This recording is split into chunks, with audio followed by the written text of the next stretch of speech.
Have you ever heard of a ghost flight? I mean, really think about it. An airliner, this massive piece of metal, just cruising on autopilot for hours and hours, completely silent. Everyone on board, either they're gone or they're just not in control anymore. It sounds like something straight out of a movie, right? But believe me, sometimes the real story is way, way stranger. So, what actually happens when a multi-ton airliner is up there, flying for hours with absolutely no one at the controls? Well, to get our heads around this, we're going to start with a classic, one of the most enduring legends in all of aviation folklore. And I'm telling you, this story, it's the kind that really sends a chill down your spine. Okay, so this one takes us all the way back to the dark days of World War II. We're talking December 1942. It's been exactly 1 year since the attack on Pearl Harbor, so as you can imagine, American forces are on super high alert. And then, out of nowhere, a single, unidentified plane pops up on the radar. I mean, look at this timeline. The whole sequence of events is it's like a movie script. Imagine being one of those American pilots sent up to intercept this bogey. You get close, and you realize it's a P-40 Warhawk, an American plane, but it is absolutely shredded. Bullet holes everywhere, no landing gear. And then you look inside, and you see the pilot, covered in blood. He looks at you, he smiles, gives this slow wave, and then the plane just drops from the sky. The craziest part, when search teams finally reach the wreckage, the pilot has just vanished, completely gone. But here's the twist. As amazing and spooky as that story is, it's pretty much just that, a story. Historians have looked into it, and yeah, most agree it's completely fictional. I mean, for one thing, a P-40 can't really take off without its landing gear. The whole thing is a fantastic piece of folklore, a great ghost story, but it's not a true ghost flight. But that doesn't mean real ghost flights don't happen. Oh, they do. And when they happen in real life, the truth can be way more complex and, frankly, far more terrifying than any legend. So now, let's leave the folklore behind. We're about to dive into a documented, chillingly real event. So let's talk about a real-life ghost flight. Helios Airways Flight 522. On August 14, 2005, this Boeing 737 took off from Cyprus. There were 121 people on board, and they were all headed for Prague. The thing is, they would never get there. This timeline shows just how quickly things went wrong, and it all started with one tiny error. Okay, so look, just 5 minutes after takeoff, a loud warning horn starts blaring in the cockpit. The pilots, they get confused. They think it's a takeoff configuration warning, something that should have gone off on the ground. They even get on the radio with a ground engineer to talk about cooling systems. They were trying to solve the completely wrong problem. And all the while, this invisible danger was slowly taking over the cockpit. By the time the plane leveled off at 34,000 feet, it had gone completely silent, just flying on autopilot for hours.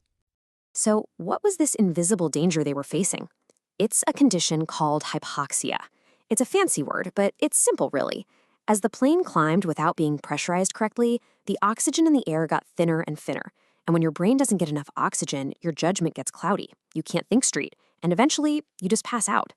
The pilots were being silently and slowly incapacitated, and they had no idea it was even happening. And this is what makes hypoxia just so terrifying. There's this concept called the time of useful consciousness, or TUC.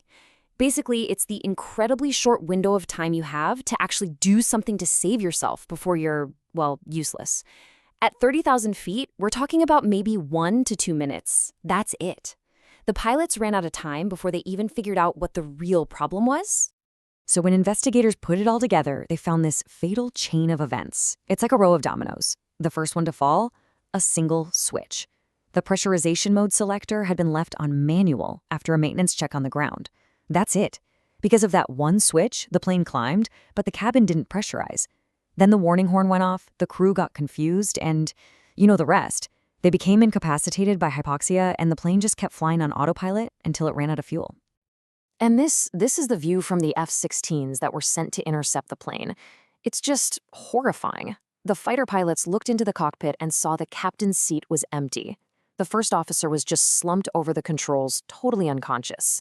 They looked back into the cabin and saw passengers motionless with their oxygen masks on. The plane itself was fine, no damage, just flying perfectly. A true ghost plane. It flew on like that until it finally ran out of fuel and crashed. All 121 people on board were lost. So the tragedy of Helios 522 was, in the end, solved. We know what happened. But the science behind it, this idea of pilot incapacitation, of an aircraft flying on autopilot for hours, that gives us a chilling framework for trying to understand what might have happened in the greatest aviation mystery of all time. And of course, we're talking about Malaysia Airlines flight MH370. On March 8, 2014, it took off from Kuala Lumpur, just a totally routine flight to Beijing.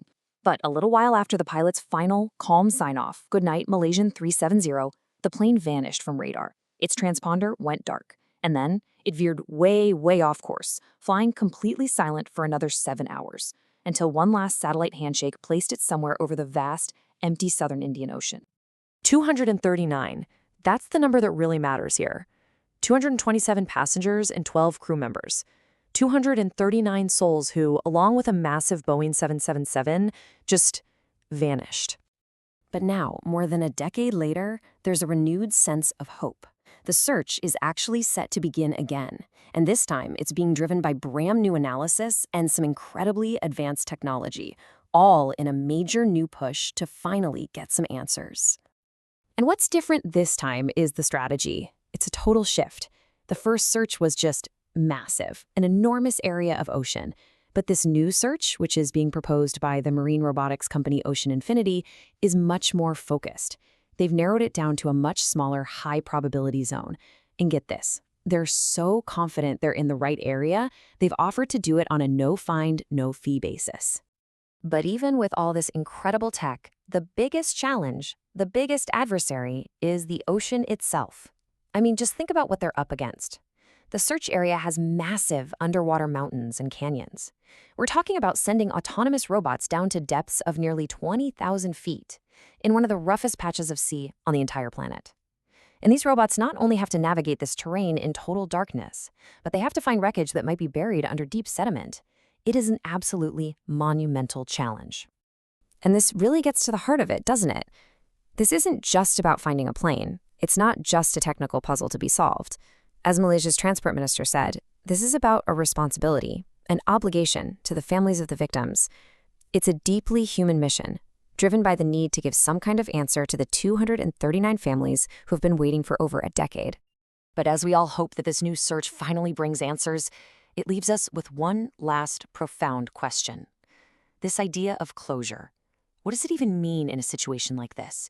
If they find the wreckage, does it bring peace? Or does it just confirm a heartbreaking reality that families have had to live with for so long? For a mystery this profound, can an answer ever truly heal the wound?